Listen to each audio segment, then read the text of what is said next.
Yang terhormat Ibu Dr. Dini Safitri, SOS MSc CPR. Yang terhormat Ibu Dr. Kinkin Yuati Subarsa Putri, MSc CICS CPR.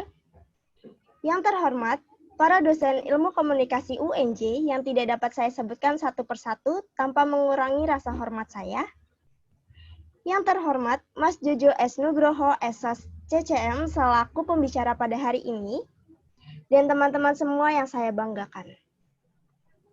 Puji dan syukur kehadiran Allah Subhanahu wa Ta'ala karena berkat rahmat dan karunia-Nya kita dapat berkumpul via Zoom pagi hari ini dalam kegiatan PR Talk dengan tema Peran Humas dalam mengatasi krisis organisasi di tengah pandemi.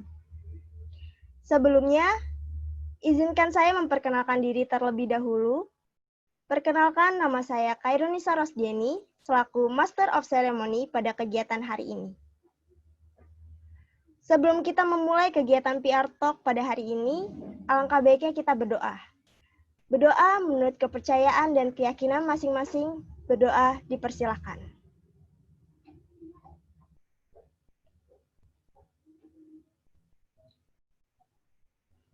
Berdoa dicukupkan.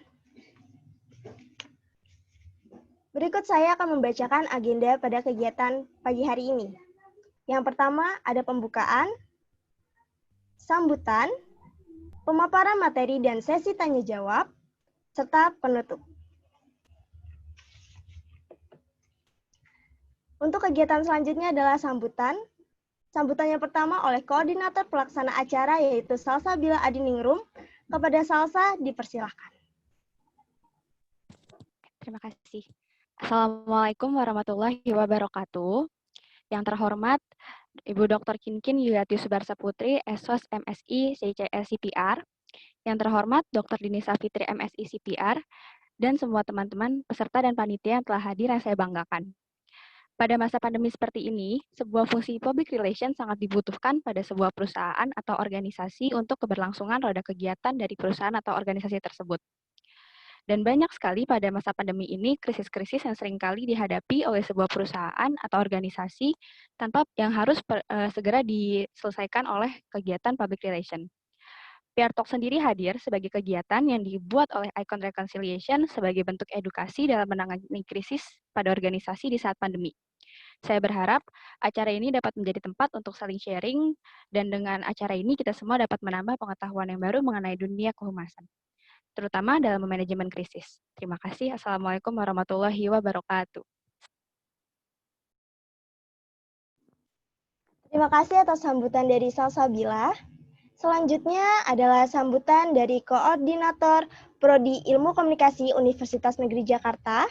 Kepada Ibu Dr. Dini Safitri, SOS MSc CPR, dipersilahkan. Terima kasih, Khairunisa. Assalamualaikum warahmatullahi wabarakatuh. Waalaikumsalam warahmatullahi wabarakatuh. Waalaikumsalam warahmatullahi wabarakatuh. Yang terhormat Ibu Wakil Dekan 1 FIS UNJ, Ibu Dr. Kinkin Yuliati Subarsa Putri. Yang terhormat pembicara kita pada pagi hari ini, Bapak atau Mas atau Om ya, misalnya Om Jojo S. Nugroho. Kalau misalkan saya di grup PPSK, panggilnya Om Jojo ya, Om. Boleh, mau panggil Kak juga boleh, Bu. Ya, terima kasih ya Pak Jojo udah 2 kali ya bersedia menjadi pembicara pada acara kita ya, walaupun memang betul. Kita nggak bisa memberikan feedback yang banyak ya kepada Pak Jojo, tapi mudah-mudahan nggak bosan ya. Oh, enggak, insya Allah kita sih selalu welcome ya dengan ilmu dan sharing dari Pak Jojo. Ya, hari ini bagian dari mata kuliah komunikasi manajemen krisis ya di prodi kita yang diampu oleh Ibu Dr. Kinkin Yuliati. Saya berharap para peserta bisa dapat ya mengikuti ilmu dan sharing dari Pak Jojo yang memang luar biasa ya sebagai praktisi yang juga sudah menangani berbagai macam manajemen krisis di perusahaan-perusahaan gitu. Karena background Pak Jojo kan juga sebagai ketua APRI ya. Ketua APRI Asosiasi Perusahaan PR Indonesia. Kalian bisa menimba ilmu yang banyak ya dari Pak Jojo sebagai praktisi PR. Dan saya berharap acara hari ini berjalan dengan lancar dan kalian juga mendapatkan ilmu yang bermanfaat. Sekian sambutan dari saya. Assalamualaikum warahmatullahi wabarakatuh. Waalaikumsalam warahmatullahi wabarakatuh. Terima kasih untuk Ibu Dini Safitri. Oke, sebelumnya boleh ya teman-teman semua yang belum menyalakan kameranya bisa dikondisikan menyala. Terima kasih, dan jangan lupa untuk isi daftar absensi untuk hari ini. Maaf, maksud saya daftar presensi, karena di situ nanti bakal tahu biar nanti dapat sertifikat ya teman-teman semua. Oke, selanjutnya kita mau masuk ke acara intinya, yaitu pemaparan materi oleh Mas Jojo S. Nugroho yang akan dimoderatori oleh Lukman Hakim. Sebelumnya, izinkan saya untuk membacakan CV dari Lukman Hakim. Boleh di-share screen, teman-teman perkap.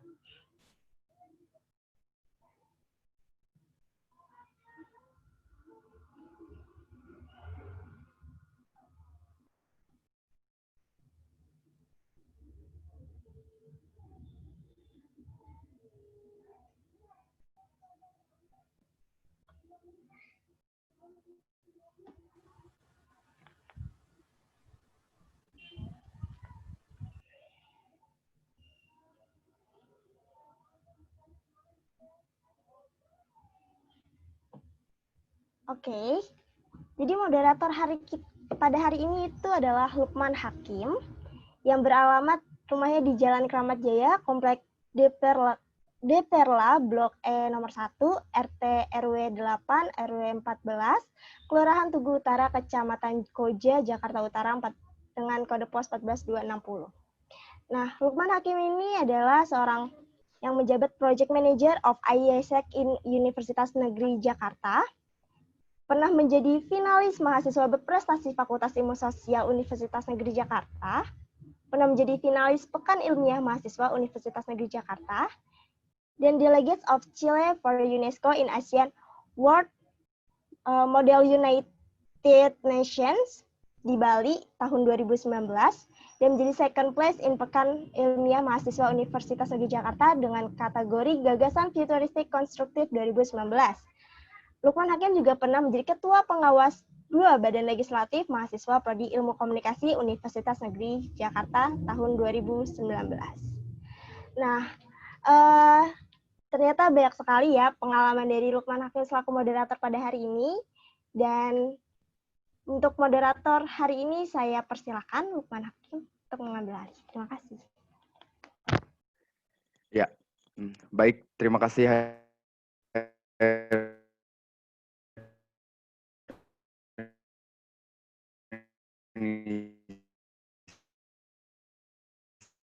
Saya sebagai MC pada hari ini. Selamat pagi semuanya. MSI CPR sebagai Koordinator Program Studi Ilmu Komunikasi Universitas Negeri Jakarta. Yang terhormat Ibu Dr. Kinkin Yuliati Subarsa Putri, SOS MSI CCS CPR sebagai dosen pengampu mata kuliah Manajemen Krisis Program Studi Ilmu Komunikasi Universitas Negeri Jakarta. Yang terhormat seluruh dosen-dosen Ilmu Komunikasi Universitas Negeri Jakarta yang tidak dapat saya sebutkan satu persatu, namun tidak mengurangi rasa hormat saya. Yang terhormat Mas Jojo S. Nugroho SOS CPR CCM sebagai pembicara pada acara PR Talk Icon 2020 pada hari ini, dan seluruh peserta PR Talk Icon 2020 sekalian.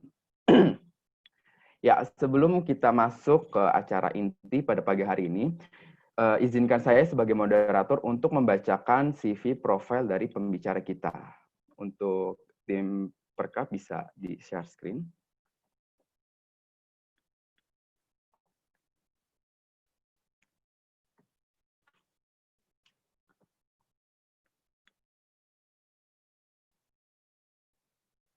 Baik, ya. Beliau memiliki nama panjang Bapak Jojo S. Nugroho SOS CPR CCM. Saat ini beliau merupakan seorang Managing Director di Imogen PR and Digital, yang merupakan salah satu agensi PR yang ada di Indonesia. Beliau juga sedang menjabat sebagai Ketua Umum Asosiasi Perusahaan PR Indonesia atau yang biasa dikenal dengan APPRI.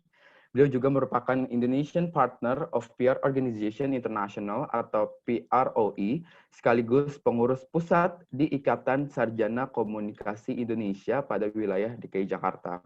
Beliau juga saat ini merupakan Certified Assessor Management Komunikasi BNSP, sekaligus Kepala Humas Ikatan Alumni atau ILUNI Universitas Indonesia. Nah, beliau juga memiliki banyak penghargaan di bidang PR, salah satunya seperti penghargaan PR Indonesian Award 2018 and 2019 for several category with client case studies. Dan yang baru-baru ini juga beliau mendapatkan penghargaan Gold Medal for 8 Years Commitment BMICG tahun 2020. Nah, beliau juga merupakan salah satu tim inti di balik kesuksesan kampanye PR Magnum Ice Cream Unilever yang sempat viral pada tahun 2010 dan 2011 seperti itu. Nah, baik, tampaknya beliau sangat handal sekali ya di bidang PR ini. Tanpa berlama-lama lagi, untuk Mas Jojo, kami persilahkan, Mas. Selamat pagi, terima kasih Lukman. Kayaknya kita pernah ketemu ya? Iya, Mas. Ya? Waktu malam-malam itu ya? Iya, Mas, benar, Mas. Zoom. Lukman nih kayaknya asdos tuh, belakangnya banyak buku. Ya. Amin, Mas. Calon dokter sama kayak Bu Kinkin. Selamat Amin, pagi, Dokter Kinkin, Bu Wadek, dan sebagai pengampu mata kuliah krisis, Bu Dokter Dini juga selamat pagi sebagai koordinator prodi dan Bapak Ibu dosen yang hadir pagi ini. Semoga tidak bosan dan juga teman-teman mahasiswa semoga juga nggak bosan ketemu saya lagi. 2 minggu yang lalu ya, atau 3 minggu yang lalu saya lupa. Kita pernah juga webinar untuk konteks yang lain gitu ya, tema yang lain. Oke. Saya coba share screen dulu ya. Baik, Mas.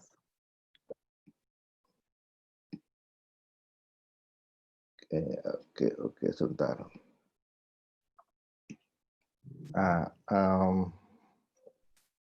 Oke, kita waktunya panjang dan ini ada presentasi juga panjang dan mudah-mudahan teman-teman sudah ngopi karena agak berat yang kita bahas hari ini soal krisis di era 4.0 dan khususnya juga di era pandemi.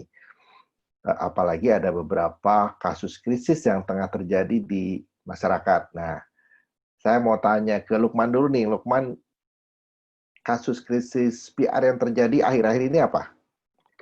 Boleh sharing nggak? Kalau saya baca-baca berita ya, Mas ya, akhir-akhir ini saya lebih tertarik sama kasusnya yang produk-produk Prancis di Indonesia sedang diboikot gitu, Mas, sama sama masyarakat Indonesia terkait pernyataan Perdana Menteri Prancis yang menyinggung umat Islam gitu, Mas, seperti itu. Ya, betul. Itu yang lagi rame. Kebetulan juga ada klien saya saat saya pegang sebuah klien perusahaan FMCG gitu ya, fast moving consumer goods, perusahaan snacking. Namanya mirip-mirip kayak Prancis, namanya Mondelez, Mondelez International kalau kita bilangnya. Nah, produknya itu Kraft, Oreo, biskuat, gitu. Nah, dikira karena namanya mungkin Mondelez gitu ya, orang kira itu produk Prancis, padahal itu perusahaan Amerika, gitu. Nah, dan muncul di hoax, muncul juga di hoax dan juga akhirnya muncul juga di media, muncul di Detik 3 hari yang lalu, dan walhasil itu membuat panik dan beberapa distributor dan juga minimarket sudah mulai mengosongkan juga di rak-raknya mereka produk-produk kita gitu. Nah, biskuat memang sempat menjadi brandnya Danone, sempat jadi brand Danone, tapi beberapa waktu lalu sudah diakuisisi sama si Mondelez. Dan Mondelez ini bukan perusahaan Prancis, perusahaan Amerika. Nah, dan sudah mulai terdampak karena orang sudah mulai mengosongkan produknya dan sudah mulai ada juga seruan boikot. Padahal nggak ada hubungannya dia sama si Prancis gitu. Nah itu kan juga jadi satu masalah ya. Nah itu juga salah satu PR krisis dan kita sempat brandnya sempat panik, PR-nya sempat panik juga dan akhirnya kita bahas dan kita sudah keluarkan sebuah standby statement dan sudah ada. Nah terus tadi pagi juga saya ngobrol sebelum ini saya coba mau cari insight dari Mas Arief Mujahidin itu VP Korkomnya Danone Indonesia. Saya tanya, Mas gimana kabarnya? Terus ada dampak nggak? Terus apa? Ada saya tadi sebenarnya pagi itu minta ada standby statement nggak yang saya bisa pinjam untuk saya bisa share ke teman-teman mahasiswa. Saya bilang gitu. Terus tapi beliau bilang saya nggak bikin standby statement secara tertulis, tapi saya ini aja ke media, dia bilang gitu. Tapi dia bilang kapan-kapan bisa kalau udah agak reda kita bisa sharing-sharing lah, dia bilang gitu si Mas Arief. Nah, tapi sedikit banyak dia sudah cerita gitu ya apa yang dilakukan. Nah, nanti kita akan ngobrol-ngobrol lagi. Oke, tentang saya nggak usah lagi karena tadi sudah disebutkan sama moderator. Nah, saya hari ini ada buku, mau bagi-bagi buku juga. Ini ada kalau teman-teman belum baca, tapi ini buku ini memang nggak ada di Gramedia, nggak ada di toko buku ya, limited edition, dicetaknya juga terbatas. Nah buku ini judulnya Om Telolet Om. Teman-teman pernah dengar sebuah ini yang viral ya, sebuah kegiatan yang viral Om Telolet Om jadi judul buku ini dan memang di dalamnya ada satu artikel tentang ini gitu. Buku ini menarik karena ada kisah-kisah PR inspiratif sekitar 50 yang ditulis oleh para praktisi dan banyak di antara praktisi itu adalah anggota dari kami, anggota Asosiasi Perusahaan PR Indonesia, jadi para konsultan PR. Kayaknya ada yang bocor ya suaranya.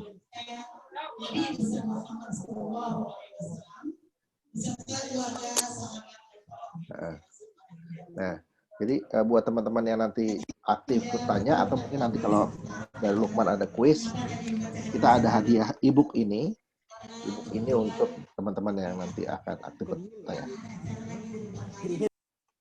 Oke. Nah, tadi saya sudah tanya soal kasus krisis di Indonesia sama Lukman. Ada yang terakhir adalah memang boikot Perancis. Ada cerita krisis soal juga AirAsia ya yang besar waktu itu, terus kemudian Bluebird juga sempat krisis, pizza bahkan sempat di halaman depan majalah Tempo. PLN soal blackout-nya juga sempat jadi krisis. Jadi ini beberapa kasus krisis PR yang terjadi di Indonesia. Nah, mudah-mudahan nanti sebagian kita bisa bahas. Nah, krisis di zaman sekarang itu sejak mungkin 10 tahun terakhir ya, dan semakin ke sini semakin masif gitu, karena hitungannya jadi semakin penting untuk kita bisa handle karena hitungannya dalam detik gitu. Kenapa krisis PR saat ini terjadi dalam hitungan detik? Karena di Indonesia, karena internet di Indonesia udah 51,8%. Jadi kalau zaman dulu mungkin nunggu berita besok hari gitu ya, baru media beritakan. Sekarang hari ini juga, detik ini juga kejadian-kejadian itu bisa diupload di sosial media atau di online media. Nah, informasinya negatif sangat beredar dengan sangat cepat gitu ya. Karena apa? Karena yang ponsel dan tablet jadi pilihan pertama orang untuk akses internet dan itu juga salah satu tools untuk mereka menyebarkan. 98% mereka menggunakan ponsel dan internet. Jadi ini yang mesti dipahami dulu bahwa krisis berjalan dengan sangat cepat. Nah, ini yang terjadi sekarang, krisis PR, boikot produk Prancis. Nah, itu statementnya Mas Arief Mujahidin, Korkom Director Danone Indonesia, mengenai mengeluarkan standby statement mengenai bagaimana produk Aqua sebenarnya adalah produk Indonesia, bukan produk Prancis. Nah, beliau merespon kampanye boikot terhadap ini. ini belum selesai kasus krisisnya. Mas Arief juga tadi bilang masih sibuk mengurusi ini, dan nanti kalau sudah mulai melandai, baru mungkin dia akan ngobrol-ngobrol sama saya dan kita mungkin bisa bahas bareng gitu ya. Oke, banyak sekali produknya, bahkan yang produk-produk yang namanya nama-nama Prancis padahal bukan perusahaan Prancis, kena juga kayak klien saya, si Mondelez itu. Kasus krisis soal boykot juga soal makanan pernah terjadi di Sari Roti ya. Ini masih ingat teman-teman, mudah-mudahan waktu dulu ada demo, terus kemudian demo 212, terus kemudian ada segerombolan tukang roti yang Sari Roti itu membagikan roti-roti untuk menjahit.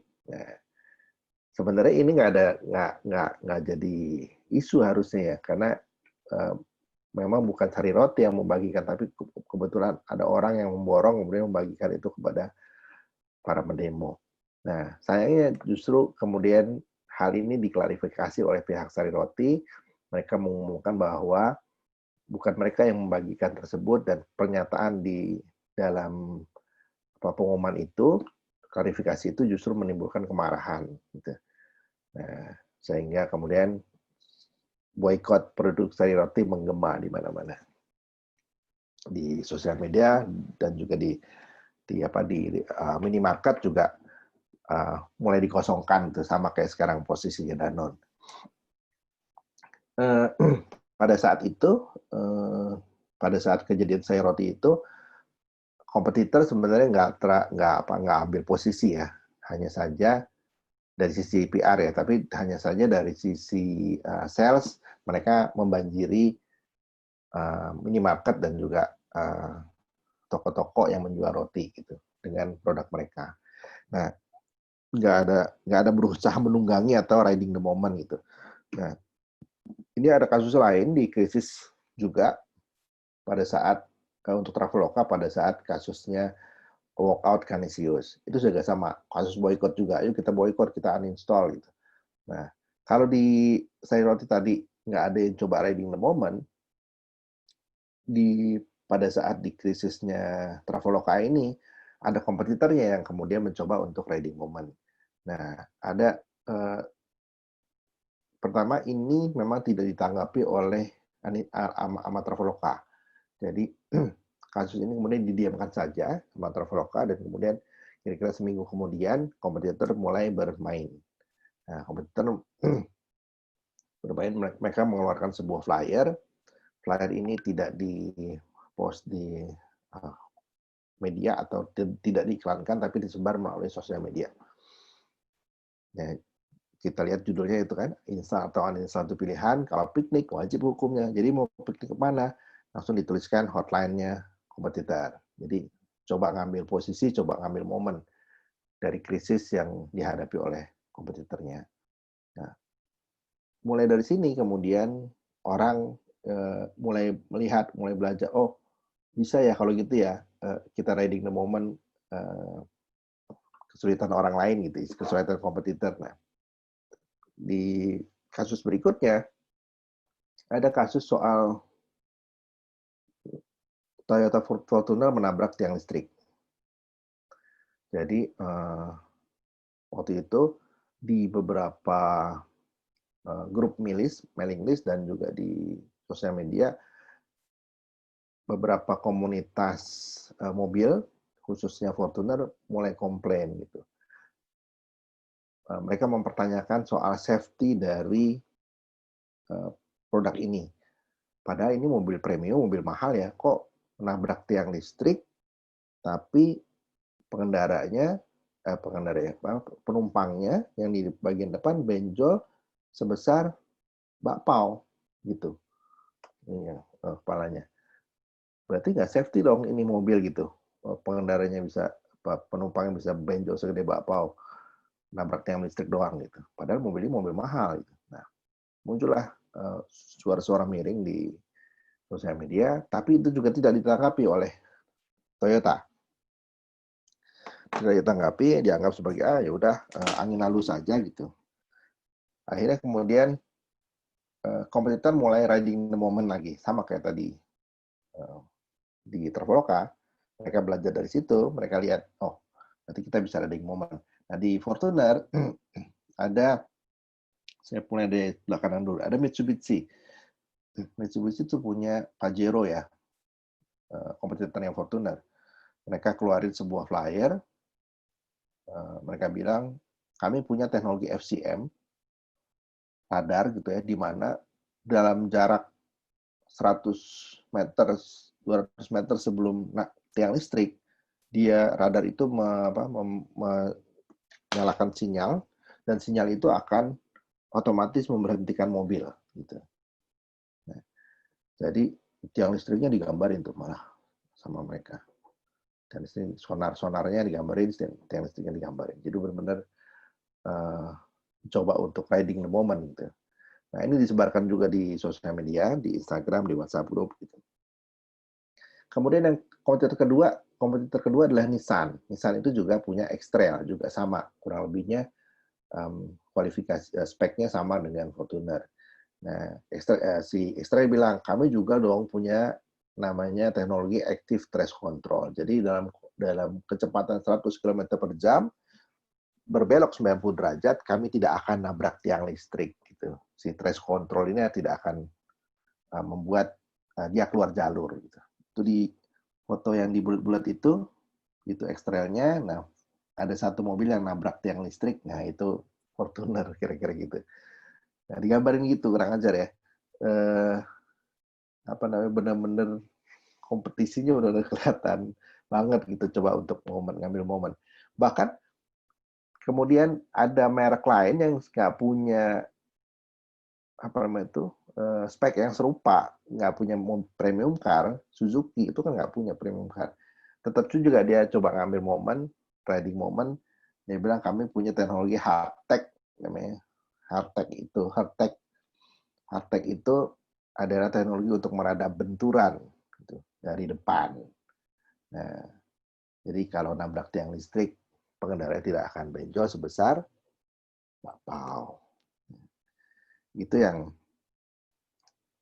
beberapa kasus krisis yang sekilas yang terjadi, dan jadi kasus krisis bukan hanya krisis yang itu sendiri yang tangani, dan tidak boleh diam saja karena kompetitor mengintai dan mereka bisa melakukan sesuatu, dan ketika itu di sosial media tidak ada etika periklanan yang berlaku, belum ada. Gitu. Jadi bebas-bebas saja mereka. Dan mereka kan nggak mention Fortunernya, jadi bebas-bebas saja. Oke. So, kalau terjadi krisis, kemudian apa yang harus dilakukan oleh teman-teman PR? Pertama adalah tetap tenang. Jadi, itu kunci awalnya.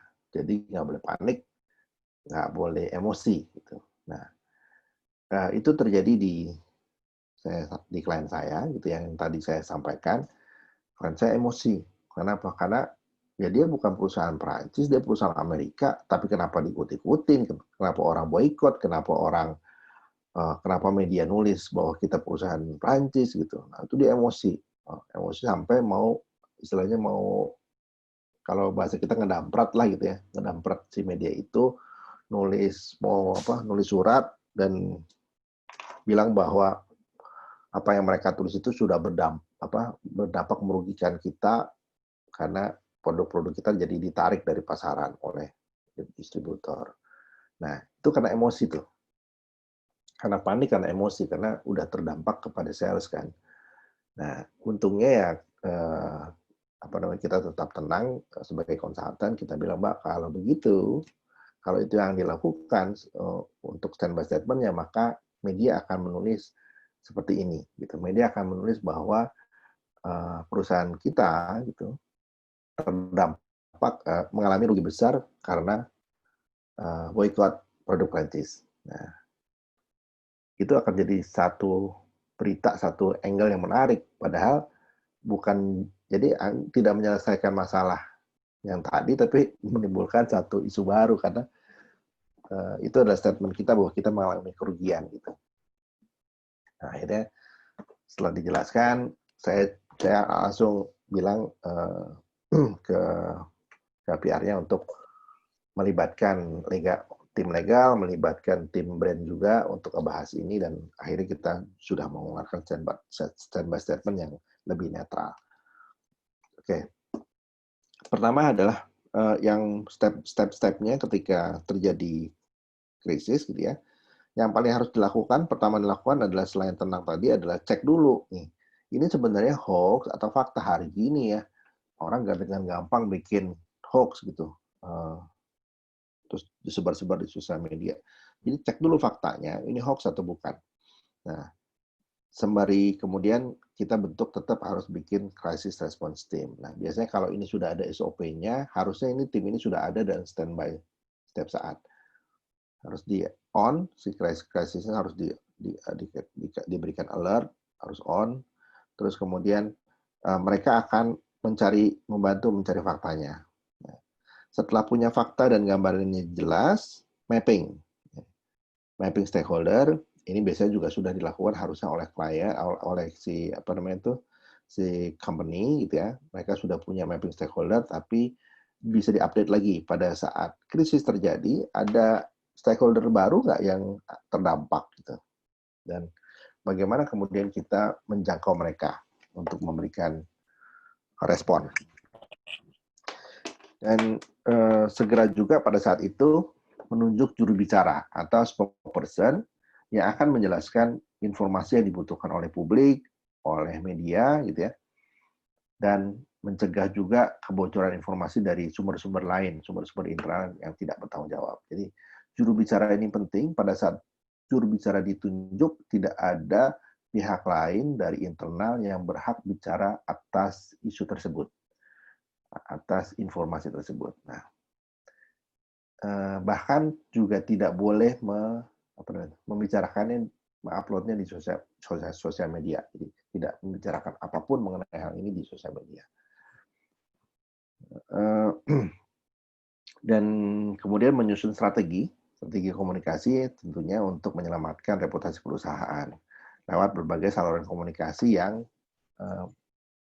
dimungkinkan gitu untuk menjangkau semua stakeholder yang ada dalam mapping kita tadi. Oke. Nah, ada sebuah ilustrasi gitu ya. Ini dari media kernels, bagaimana hoax yang terjadi atau isu-isu yang terjadi di sosial media yang perlu ditanggapi. Jadi ada sebagian pihak yang bilang, oh kalau itu hoax, ya udah biarkan saja, kan itu hoax gitu. Bukan, nggak benar kan? Tadi kan kita cek ini hoax atau bukan gitu. Oh hoax. Nah kalau benar itu diproses. Oh ini informasi ini benar, bahkan kita harus proses, harus siapin responnya.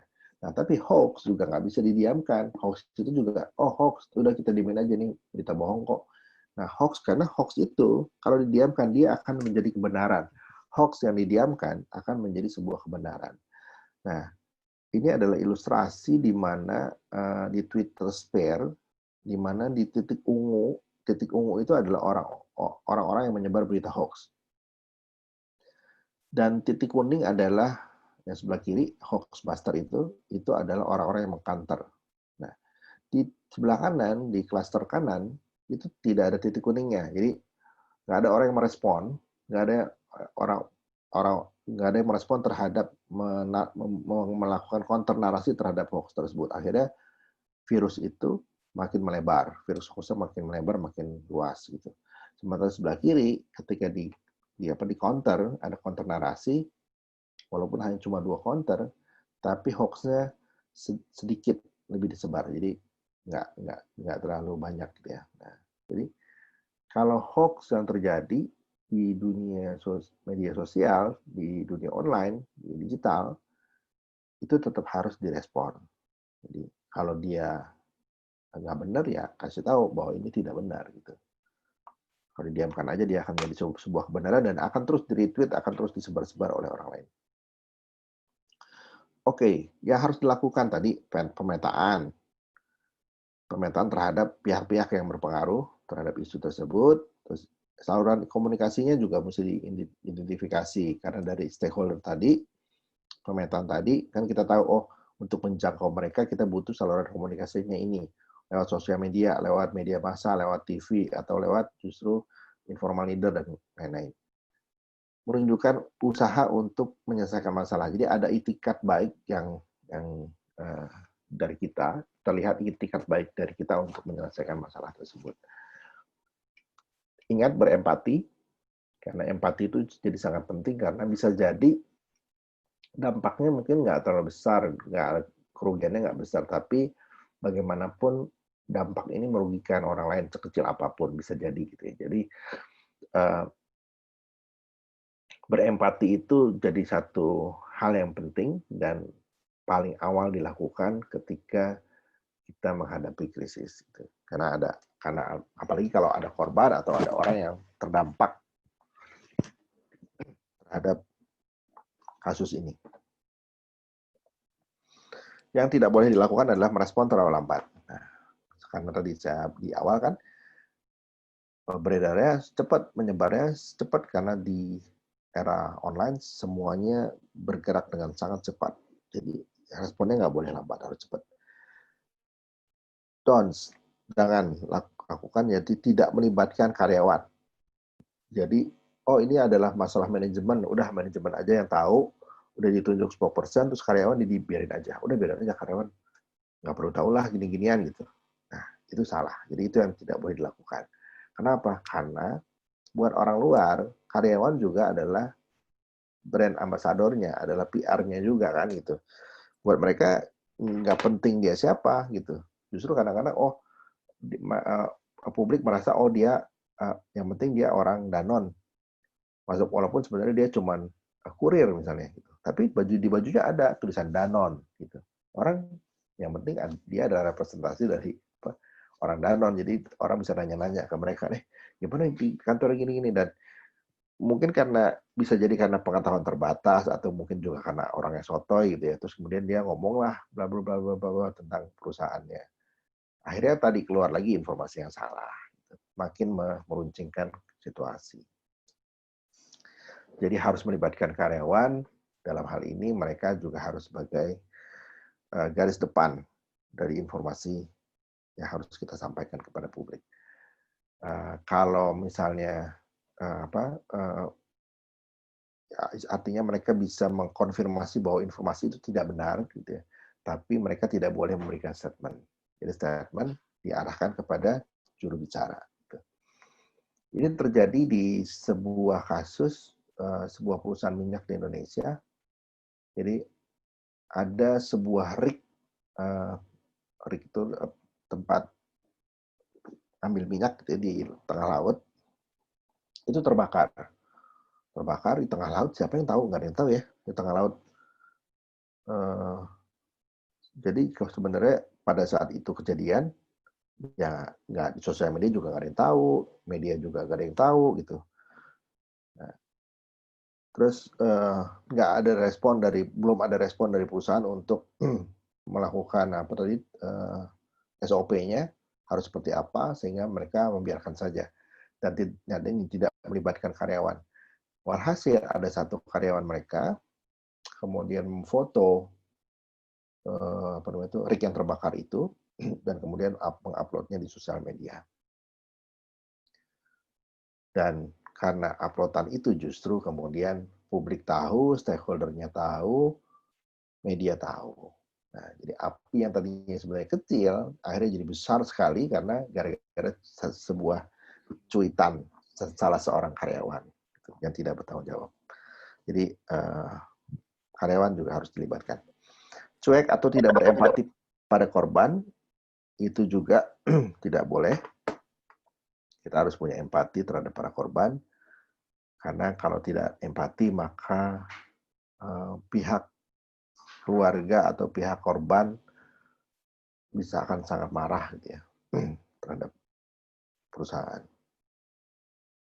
Melupakan sosial media untuk penyelesaian krisis. Nah, kita sibuk ngurusin media massa karena media massa lebih aktif misalnya meminta konfirmasi atau klarifikasi, tapi sosial media kita lupa. Padahal justru di sosial media itulah peredaran informasi jauh lebih cepat. Jadi jangan lupakan. Oke, nah ini satu praktek yang mungkin tidak diajarkan di kampus, tapi ini pasti dilakukan oleh setiap praktisi PR dan harus dilakukan. Justru P3K-nya nih, pertama kali yang harus dilakukan sebelum melakukan sesuatu adalah ini. Paling tidak, menyiapkan standby statement atau holding statement. Nah, holding statement ini ditulis untuk mengantisipasi permintaan dari stakeholder atau dari media untuk satu isu-isu yang kontroversial atau isu krisis. Dan tapi ini tidak reaktif, jadi hanya disampaikan, hanya diberikan satu arah ketika ada permintaan khusus dari teman-teman media atau jurnalis atau dari stakeholder. Jadi kalau nggak ada permintaan, ya udah diem aja gitu, standby aja gitu. Tapi ini harus ditulis secepat mungkin. Begitu situasi krisis terjadi, jadi segera dalam waktu kurang dari 6 jam. Ini harus ditulis. Terus kemudian holding statement ini tidak boleh dikeluarkan tanpa kehatian dan alasan yang jelas. Jadi benar-benar dikeluarkan itu harus lewat berbagai approval, sehingga benar-benar nggak ada emosi, sifatnya netral, dan sudah dihitung kalkulasinya kalau ini disebarkan, responnya terhadap perusahaan seperti apa, apakah responnya baik atau buruk. Jadi harus dikeluarkan dengan hati-hati. Jika memang dibutuhkan, dibuat pernyataan yang singkat, padat, dan jelas. Gunakan juga informasi atau fakta yang sesuai dengan pernyataan. Walaupun mungkin kita belum mendapatkan semua fakta, belum ngumpulin semua fakta gitu ya. Tapi paling tidak kalau ada beberapa hal yang penting yang sudah bisa dikomunikasikan, itu sudah bisa dimasukkan ke dalam situ. Jadi standby statement itu tidak hanya sekali, biasanya kalau dalam situasi genting bisa jadi kemudian ada standby statement kedua, standby statement ketiga, standby statement keempat gitu. Jadi bisa diupdate sesuai dengan progres informasinya. Tidak lupa untuk memberitahukan perhatian perusahaan kepada orang-orang yang mungkin terdampak. Jadi mungkin terkena dampak, karena itu jadi satu hal yang penting. Walaupun belum ada kabar soal siapa yang bertanggung jawab. Ya, jadi sebuah kasus bisa jadi mungkin bukan salah kita juga gitu ya, tapi orang taunya kita gitu, perusahaan kita atau brand kita yang ada di sana. Jadi mau siapa yang salah itu urusan yang pihak yang berwajib, tapi paling tidak karena perusahaan kita yang dilihat oleh publik, maka kita harus memberikan perhatian terhadap orang yang terkena dampak itu. Oke. Nah, ini adalah format standby statement-nya. Teman-teman mungkin tidak usah ditulis nanti, karena PPT ini presentasi ini nanti akan saya bagikan lewat teman-teman panitia. Ini format standby statement. Pertama adalah pernyataan maaf. Kedua, pernyataan empati. Kami menyesali ini tidak dan tidak menginginkan ini terjadi. Kalau ada korban, kita menyatakan turut berduka cita. Terus kemudian ada kronologis kejadian. Nah, ini bisa diupdate, tapi kalau bisa apa gitu yang sudah terlihat bisa disampaikan. Terus kemudian penyelesaian perkara.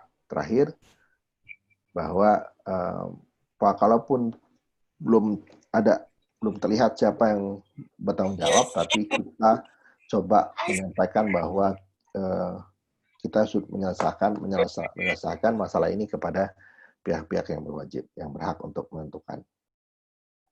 Kurang lebih ini kerangkanya, tapi isinya bisa bervariasi. Isinya bisa disesuaikan.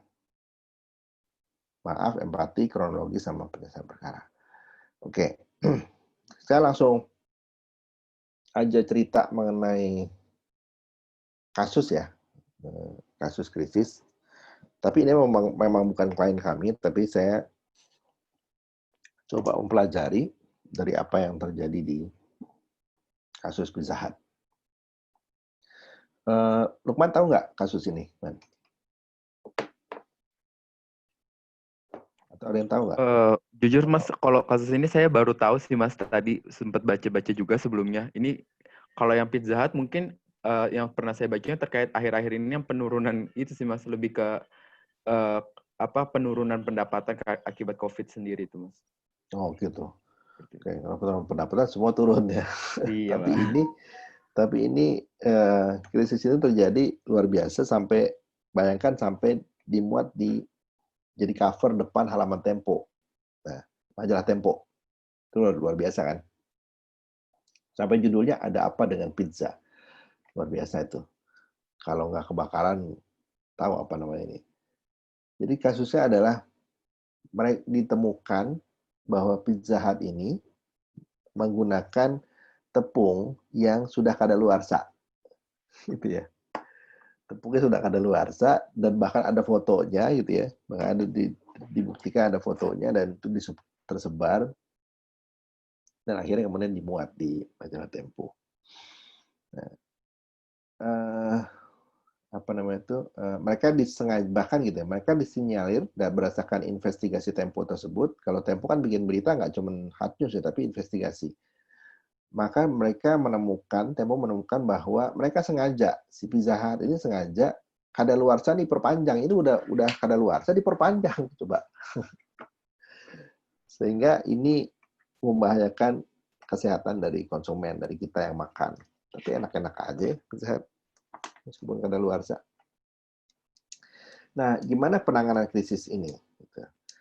Ada beberapa hal yang sudah dilakukan oleh mereka. Sebenarnya sudah dilakukan adalah secara aturan benar. Ada standby statement, ada secara flow benar. Mereka akhirnya juga bikin press con di Hotel Sultan tahun 2016, September 2016. Mereka bahkan juga ngajak media untuk visit ke pabrik Pizza Hut-nya gitu ya. Tapi ternyata ini tidak menyelesaikan masalah. Jadi urutannya benar, tapi ada beberapa hal yang membuat ini menjadi berkepanjangan. Pertama adalah standby statement-nya tidak lengkap. Nah, kalau ditulis kayak tidak seperti yang tadi kita lihat di atas. Standby statement tidak lengkap. Terus tidak ada kronologi dalam standby statement itu, tidak ada permintaan maaf. Jadi permintaan maaf nggak ada, kronologi nggak ada. Nah, dan belum ada resolusi. Ini nggak jelas nih standby statement-nya. Kalau ada resolusi artinya bahwa kita akan bertanggung jawab, bahwa kita akan melakukan perbaikan, apa segala, belum ada. Jadi nggak ada kronologis, nggak ada permintaan maaf, nggak ada resolusi. Terus, spokesperson-nya lebih dari satu. Jadi yang ngomong tuh banyak.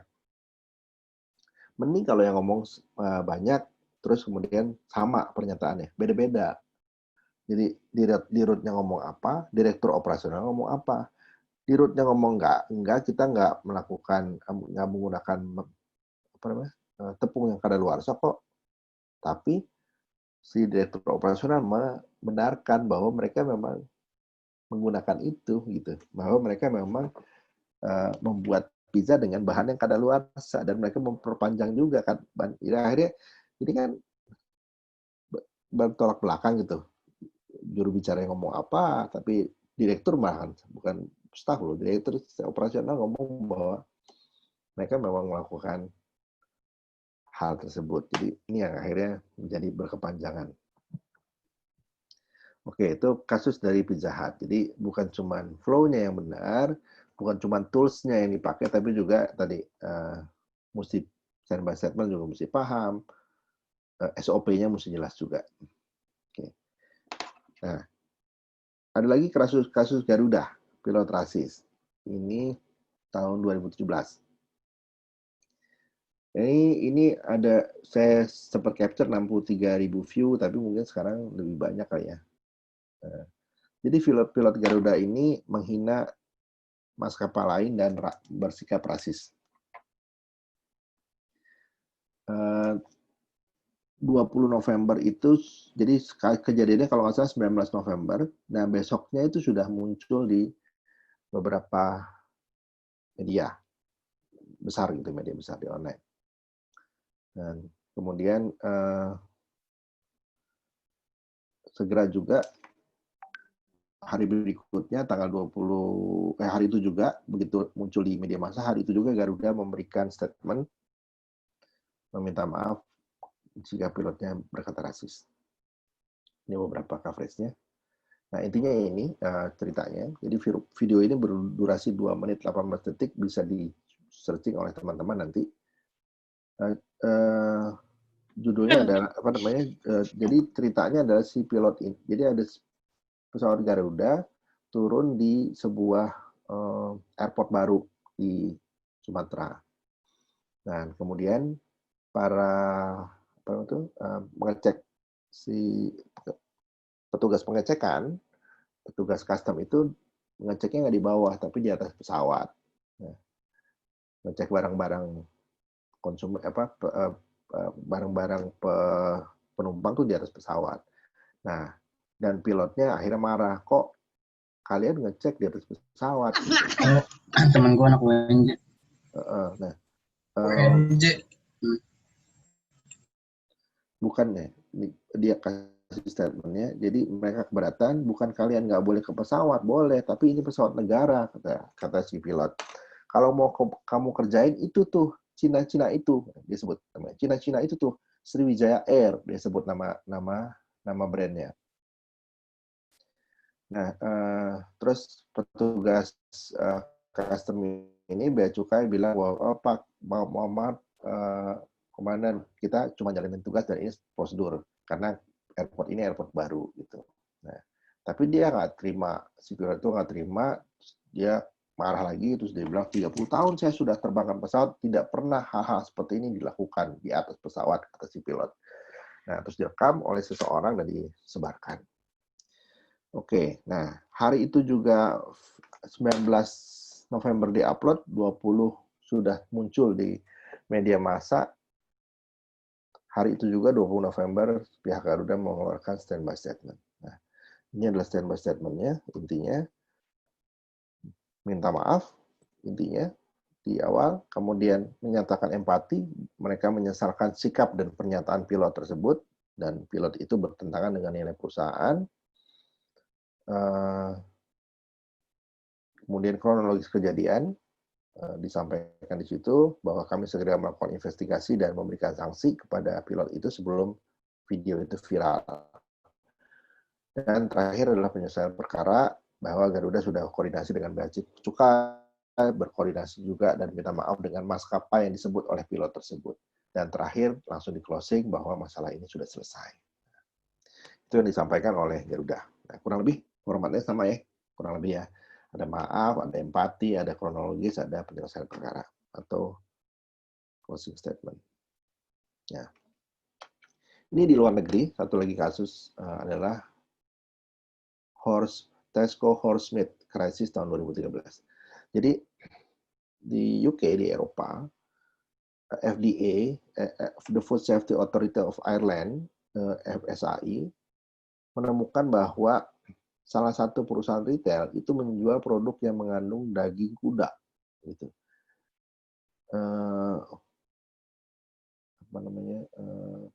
Padahal ditulisnya di produknya itu 100% daging sapi, tapi ternyata isinya daging kuda.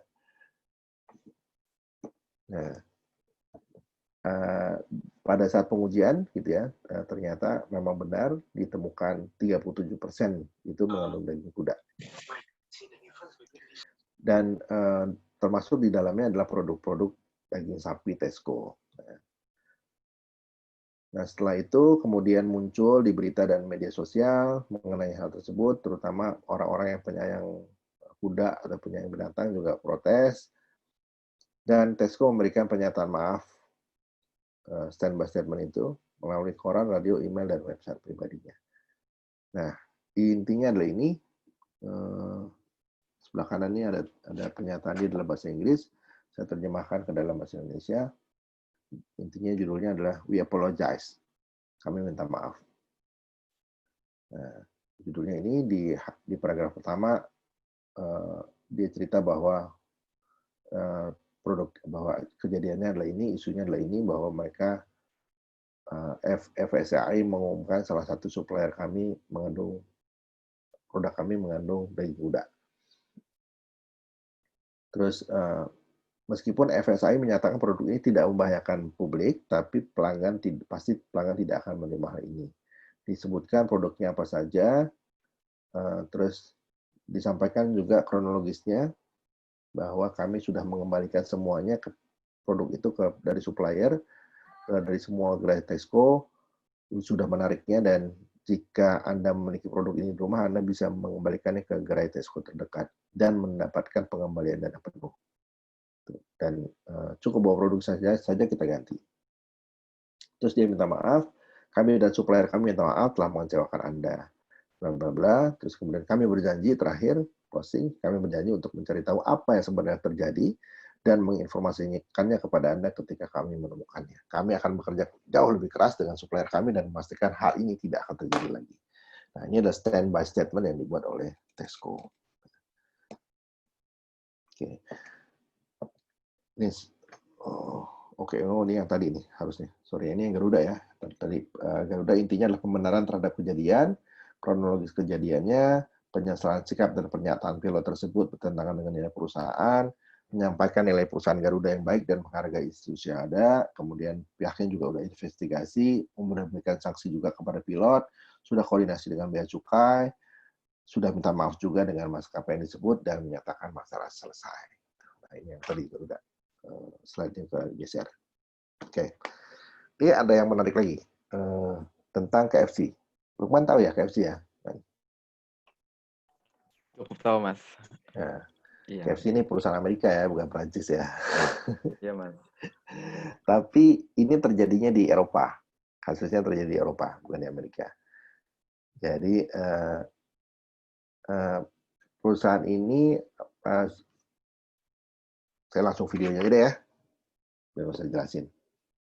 Kita tonton aja videonya, biar jelas. Kedengaran nggak, Mas, suaranya? Kedengaran, Mas. Alhamdulillah. Okay.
Ya, itu.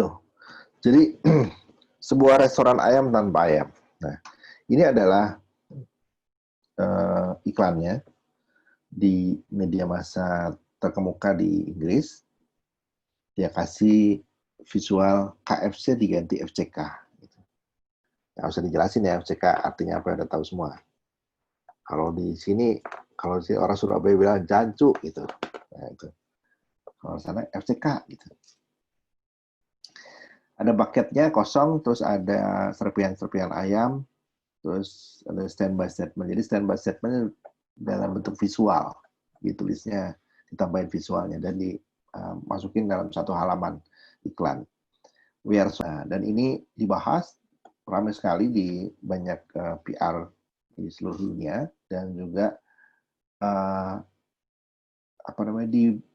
ditulis di banyak berita. Ini ada editorial coverage 796 juta reach-nya di pemberitaan. Jadi banyak media memberitakan hal ini. Lewat sosial juga, lewat media sosial juga 219 juta reach-nya di share. Nah, terus ada logo-logo media itu yang di bawahnya yang memberitakan hal tersebut. Nah, saya coba dalam bahasa Inggrisnya sebenarnya cakep, bahasanya cakep, tapi dalam diterjemahkan dalam bahasa Indonesia juga sama cakepnya. Saya baca bahasa Inggrisnya, teman-teman silakan membaca di bahasa Indonesia-nya. We are sorry, a chicken restaurant without any chicken is not ideal. Huge apologies to our customers, especially those who travel out of their way to find we were closed. And endless thanks to our KFC teams members and our franchise partners for working tirelessly to improve the situation. It's been a hell of a week, but we are making progress, and every day more and more fresh chicken is being delivered to our restaurants. Thank you for bearing with us. Nah, bahasa Inggrisnya cakep dan bahasa Indonesia juga cakep. Jadi dia say sorry, minta maaf. Terus dia thank you juga ke partner-partner franchise-nya mereka, dan mereka bilang ini adalah minggu yang menegangkan. Kita terus memperbaiki diri dan sekarang sudah mulai berangsur pulih, dan tapi terima kasih untuk tetap bersama kami. Cakep banget. Kopinya cakep banget. Oke. Di KFC. Oke. Sampai saat ini saya masih ada beberapa slide, tapi supaya saya juga istirahat dulu ngomongnya. Mungkin kita bisa bahas dulu apa yang sudah di atas, nanti kita diskusi lagi mengenai PR krisis di masa pandemi. Gimana, Lukman? Boleh, Mas. Mau kita sampai kalau misalkan ada mahasiswa peserta yang hendak ingin bertanya, bisa diutarakan sekarang atau gimana, Mas? Ya, boleh. Kalau mau ada yang mau tanya boleh, ada yang mau nambahkan boleh juga.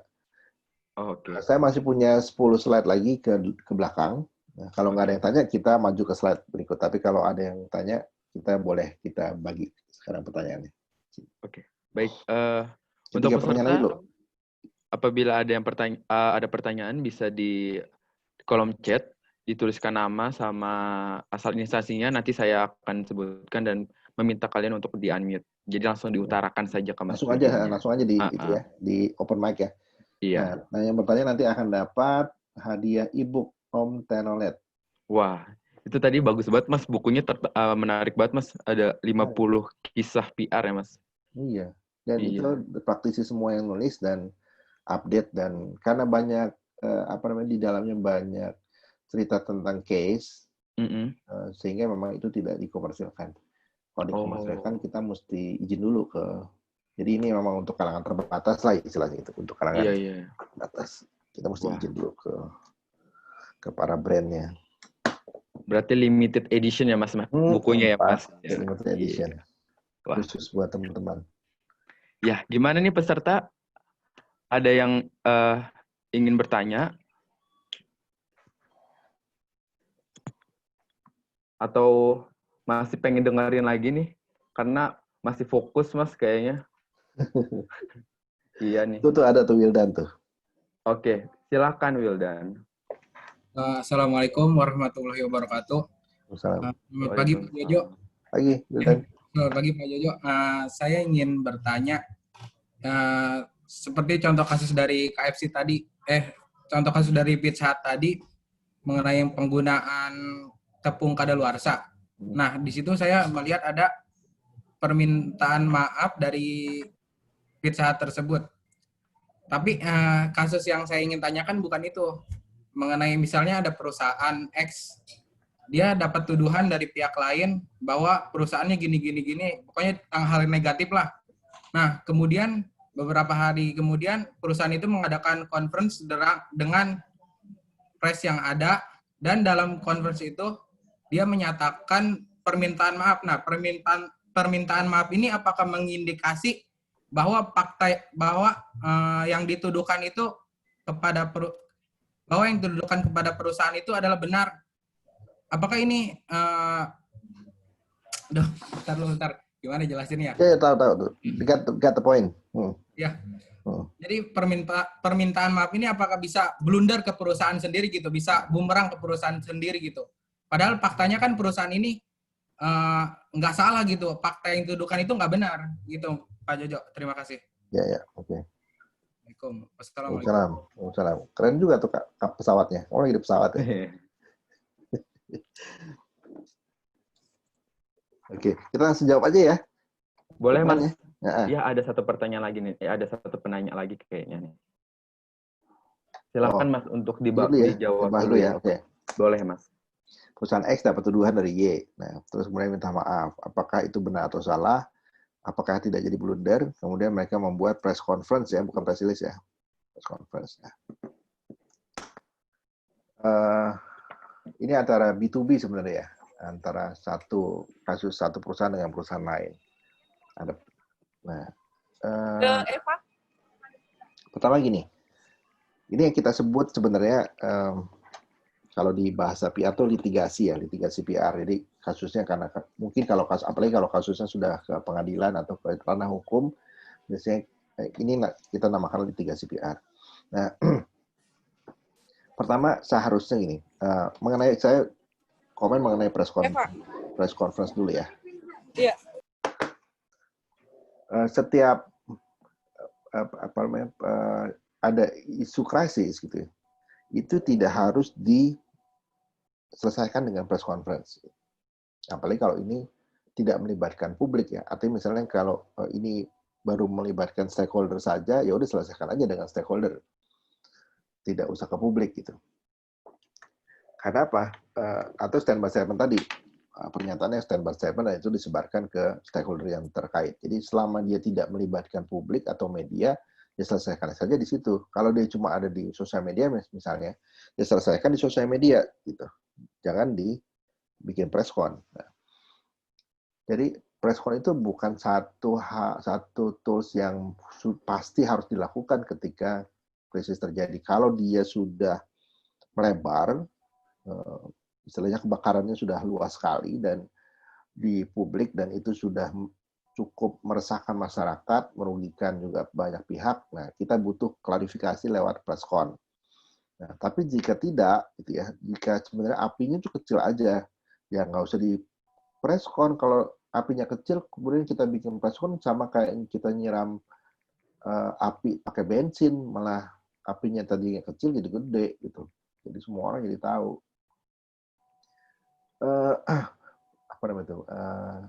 Kalau misalnya dia sekarang hanya misalnya muncul di blog di sosial media, selesaikan dulu di blog dan sosial media itu. Tapi kalau misalnya udah muncul di Tempo, di Kompas, di banyak media nasional, nah mungkin harus kita klarifikasi segera, harus bikin press conference. Jadi press conference itu ada tahapan dalam SOP-nya krisis di mana press conference itu udah sekian step baru kita adakan press con. Ya, yang pasti harus dibuat justru sebenarnya adalah stand by statement atau holding statement. Nah itu wajib dan wajib dan harus ada gitu ya di fase awal. Nah, kalau press con nggak, press release juga nggak mesti. Jadi ada beberapa stage, beberapa tahap di mana kemudian kita lakukan press con. Kayak sekarang kita lihat deh. Danone, dia bikin press con nggak? Enggak, dia nggak bikin press con.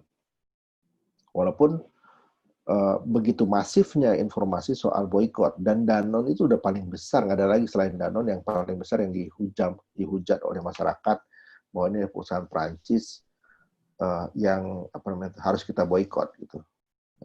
Tapi Danone sampai sekarang tidak melakukan press con, dan dari apa yang tadi saya bicarakan sama Mas Arief di pagi hari, sepertinya tidak ada rencana untuk membuat press con gitu. Nah, gitu. Jadi hati-hati sama press con ini, bisa jadi kondisi krisis itu sedikit mungkin sebenarnya kita berhubungan dengan media akan semakin baik. Kalau isunya masih kecil ya. Kecuali kalau isunya sudah besar, itu memang kita harus klarifikasi. Itu satu. Jadi saya nggak tahu konteksnya si perusahaan ini apakah sudah besar atau tidak. Tapi kalau misalnya belum besar, sebenarnya harusnya tidak melakukan hal tersebut. Terus permintaan maaf. Nah, pertanyaan ini juga banyak ditanyakan oleh orang lain. Saya nggak salah kok, kenapa saya harus minta maaf gitu? Karena permintaan maaf itu identik dengan saya salah. Kalau saya salah, saya mesti minta maaf kan itu. Nah, padahal permintaan maaf itu tidak ada hubungan dengan dia salah atau benar. Nah, permintaan maaf itu adalah kita sebagai perusahaan yang punya tanggung jawab terhadap publik gitu. Karena bagaimanapun para paling tidak kepada konsumen kita itu pasti pasti terdampak. Kalau nggak terdampak nggak akan rame kan gitu. Nggak akan ada orang yang komplain, nggak akan. Kalau nggak terdampak, karena ada orang yang terdampak, maka kemudian kita harus minta maaf. Walaupun itu bukan salah kita. Peristiwa KFC misalnya. KFC itu bukan salahnya dia, salahnya DHL kok. Salahnya pemasok transporternya gitu, karena dia ganti vendor, kemudian vendornya tidak bisa mengirimkan tepat waktu dan akhirnya numpuk dan jadi masalah. Nah, bukan salah dia tuh, salah DHL gitu. Tapi dia nggak nuduh ini adalah kesalahan DHL, bukan kesalahan kami, kan nggak gitu. Karena apa? Karena konsumen juga nggak mau tahu gitu. Yang di depan brandnya adalah brand lo, brand KFC. Jadi tidak usah menyalahkan pihak lain. Jadi permintaan maaf tidak selalu menyatakan bahwa dia itu benar atau salah. Tapi tadi ada anggapan sebagian orang bahwa kalau kita maaf itu artinya kita salah. Artinya bahwa orang itu benar, pihak lain itu benar, dan kita salah. Gitu. Nggak bisa ini nggak bisa disalahkan juga karena udah jadi logika ya. Logikanya kalau minta maaf artinya kita salah gitu. Nah, tapi dan ini jadi perdebatan juga di banyak diskusi mengenai krisis soal apakah kita minta maaf atau tidak. Tapi sebuah riset di Amerika menyatakan bahwa dia melakukan riset per perusahaan yang minta maaf pada saat krisis dan perusahaan yang tidak minta maaf pada saat krisis. Krisisnya itu ada sebuah grafik, krisisnya itu perusahaan-perusahaan yang minta maaf. Itu penyelesaiannya lebih cepat. Penyelesaian krisisnya lebih cepat dan pemulihannya juga lebih cepat. Pemulihan bisnisnya lebih cepat dibanding perusahaan-perusahaan yang tidak mau minta maaf. Gitu. Bahkan ada perusahaan di grafik itu ada satu perusahaan yang minta maaf di hari pertama dia stand by statement, dia sampaikan permintaan maaf dan besoknya itu udah selesai. Masalah itu jadi krisisnya selesai dalam 1 hari. Cuma gara-gara dia minta maaf doang kan istilahnya. Kayak tadi juga Tesco kita lihat, KFC gitu kan. Orang jadi respect justru ketika perusahaan itu minta maaf. Perkara dia salah atau enggak itu perkara belakangan gitu ya. Apakah jadi blunder? So far sih kalau saya lihat belum pernah ada permintaan maaf yang jadi blunder ya. Itu sebenarnya kadang-kadang kan di kepala kita aja tuh bahwa takutnya ini jadi blunder. Ya itu karena ketakutan akan ini jadi blunder makanya mereka nggak mau minta maaf. Tapi riset membuktikan bahwa perusahaan-perusahaan yang minta maaf pada saat mereka krisis itu jauh lebih cepat pemulihannya, jauh lebih cepat reputasinya kembali dibandingkan perusahaan yang tidak minta maaf. Artinya sebenarnya secara realitas stakeholder-nya tidak mempermasalahkan apakah mereka itu salah atau benar. Yang penting mereka minta maaf. Gitu, Wildan. Ya, baik. Pak Jojo buat jawabannya. Terima kasih banyak. Sama-sama, Wildan. Salam buat Baik. Pak Presiden. Baik, Wildan. Terima kasih juga atas pertanyaannya. Iya. Mas, satu lagi kita bahas pertanyaannya. Nanti Mas bisa lanjutkan karena waktunya tinggal 10 menit lagi, Mas. Oke, siap. Iya, jadi satu lagi nih pertanyaan datang dari Damalia dari IPB University. Ya, untuk Damalia Aviani bisa di-unmute. Oke, makasih. Iya, halo Mas Jojo, aku mau tanya sekarang ini terkait postingan dari Burger King yang sekarang ini sedang marak-maraknya, Mas. Bahwa di Instagram Burger King itu membuat announce bertuliskan pesanlah dari McDonald. Bukan hanya McD aja yang disebutin Burger King, tapi ada KFC dan lain-lainnya. Yang saya ingin tanyakan, apakah hal tersebut strategi dari marketing PR-nya dan mengapa Burger King melakukan hal tersebut, Mas? Apakah menurut Mas Jojo, Burger King tidak terdampak krisis COVID ini sehingga dia memberanikan diri untuk memposting suatu announce yang sangat berbeda dengan yang lainnya? Terima kasih, Mas Jojo. Ya, oke, menarik tuh. Tuh, menarik tuh. Kasus yang lagi ini ya. Oke, bolehkah saya ini dulu ke lanjutkan? Saya akan jawab pertanyaan Damalia, tapi kita selesaikan dulu ininya ya. Boleh Mas, nanti sekalian ada pertanyaan juga dari Mahesa Putra, ntar kita bisa dibahas di sesi berikutnya. Sip. Baik Mas, silahkan Mas Jojo. Oke, ini yang kebetulan pertanyaan Damalia juga kan konteks dengan COVID ya. Nah, mana dia? Udah ke-share ya? Oke. Jadi in time of COVID-19, PR approach apa yang harus dilakukan oleh teman-teman korporasi dan brand? Maintaining brand trust during the coronavirus. Ini riset dari Edelman. Pertama adalah show up and do your part. Brand harus punya peranan vital pada saat ini untuk tampil, untuk bermain gitu ya. Nah, dan Burger King juga memainkan itu tuh, show up and do your part. Ini bukan waktunya untuk menghilang, tapi justru waktunya untuk show up, untuk tampil gitu ya. Karena semua lagi tiarap, siapa yang bisa tampil di permukaan gitu.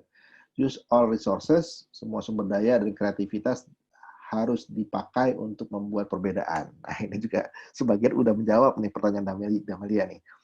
Bahwa si brand ini mesti beda, tampil beda, mesti show up, mesti kreatif gitu, supaya saya tampil beda, supaya orang recall sama brandnya. Ketika orang sudah tidak lagi membeli gitu, ketika dia sudah tidak punya, si brand ini nggak punya duit untuk promosi, gitu.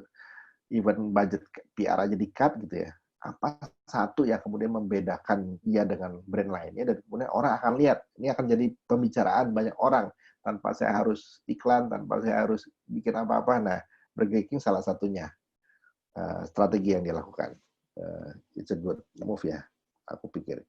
Don't act alone. Nah, tapi bagaimanapun ini juga di masa pandemi ini, kolaborasi is new gold. Kolaborasi is a new currency gitu. Jadi jangan bertindak sendiri, karena kolaborasi dengan pihak lain, bahkan dengan kompetitor, itu ada sebuah kekuatan. Nah, ini kurang lebih juga tadi bisa menjawab pertanyaan Damalia. Apalagi kemudian di masa krisis ini, join force gitu ya, join force with others, terutama dengan pemerintah, itu jadi sangat penting. Untuk apa? Untuk membantu orang lain atau membantu bisnis lain. Jadi berkolaborasi, membantu bisnis lain, membantu pihak-pihak yang terdampak, itu jadi sebuah kekuatan. Kolaborasi is strength. Nah, Burger King, saya nggak tahu apakah dia dealing dengan McDonald dalam kondisi ini, tapi bahwa kolaborasi dia dengan McDonald untuk bikin satu campaign bersama gitu seperti ini, itu ada sebuah kolaborasi dan sebuah kekuatan. Solve, don't sell. Nah, brand should focus all effort on finding appropriate and meaningful solution. Jadi mesti cari benar-benar solusi sih buat masyarakat, buat bisnis, buat orang-orang yang terdampak. Supaya apa? Supaya orang juga melihat bahwa brand ini punya kepedulian gitu. Jadi jangan jualan aja, tapi juga harus membantu untuk menyelesaikan permasalahan yang ada gitu. Nah, solve don't sell. Ini juga masuk tuh dalam dalam konteksnya Burger King ya. Dia solve, dia nggak jualan, dia solve problem bisnis dari industrinya. Communicate with emotion, compassion, and fact. Berkomunikasi dengan emosi, dengan empati gitu ya, dan fakta. Jadi karena pada saat sekarang banyak orang terdampak, dengan berkomunikasi lewat empati gitu ya, dengan didukung sama fakta-fakta, maka orang juga akan look up sama brand kita, sama korporat kita. Orang akan juga, ketika kita naruh empati, orang juga akan sebaliknya memberikan positif yang sama, hal yang positif sama kepada kita. Jadi, communicate with emotion, compassion, and fact. Ini juga relevan dengan case-nya Burger King tadi, karena dia berkomunikasi dengan empati gitu ya terhadap brand-brand lain yang terdampak COVID. Customer big data is the new gold di era pandemi, karena kalau orang bilang era digital itu adalah era disrupsi, sebenarnya COVID itu jauh lebih disruptif. Dia bahkan game changer. Semua berubah luar biasa dan dipaksa untuk berubah. Sehingga kalau kita punya data tentang stakeholder kita, tentang customer kita, big data itu jadi sangat penting untuk menentukan bagaimana langkah selanjutnya. Ini ada sebuah data nih, data yang dari Asosiasi Perusahaan Periklanan, dari Jakpat, dari Densu dikeluarkan. Nah, ini data yang mereka dapatkan mengenai customer mereka yang terdampak dan tidak terdampak, dan bagaimana kemudian data ini gitu ya di summary menjadi apa sih yang mereka pikirkan, apa yang ada di kepala mereka tentang personal hygienic misalnya. Itu 91% di ada datanya yang dari customer mereka.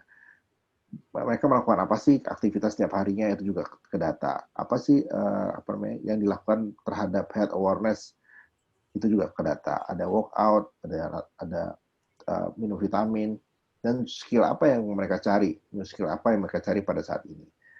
Cooking own meal sama experimenting the new recipes. Nah, itu semua data yang kemudian bisa menjadi sesuatu gitu. Ketika kita kemudian tahu, oh ini insight-nya, oh berarti kita harus mengeluarkan sebuah produk baru atau campaign baru atau sesuatu yang kemudian touching emosional dari customer kita. Nah, ini juga mungkin yang dilakukan oleh Burger King tadi. Ketika sebelum dia mengeluarkan itu, dia pasti punya data gitu. Nah, data itu yang kemudian menjadi insight bahwa oh kita harus lakukan sesuatu, kita harus lakukan ini. Bahwa dia justru mempromosikan orang untuk pergi ke gerai-gerai yang lain. Yang penting secara cash flow dan industrinya, ekonominya berjalan dengan baik. Sebuah data dari Ipsos juga menyatakan bahwa konsumen tuh pengen tahu brand apa sih yang peduli, yang mau nawarin bantuan pada saat mereka terkena krisis gitu. Jadi konsumen merasa bahwa kalau brandnya peduli sama mereka pada saat krisis, maka mereka juga akan ingat selalu si brand-brand ini pada saat krisis sudah berlalu. Gitu. Itu yang dilakukan oleh Ipsos. Ini hampir 1.000 orang di polling mengenai apa yang konsumen inginkan dari brand selama pandemi. Oke. Kemudian terkait sama media. Nah, channel apa yang kemudian harus kita pakai di masa pandemi ini?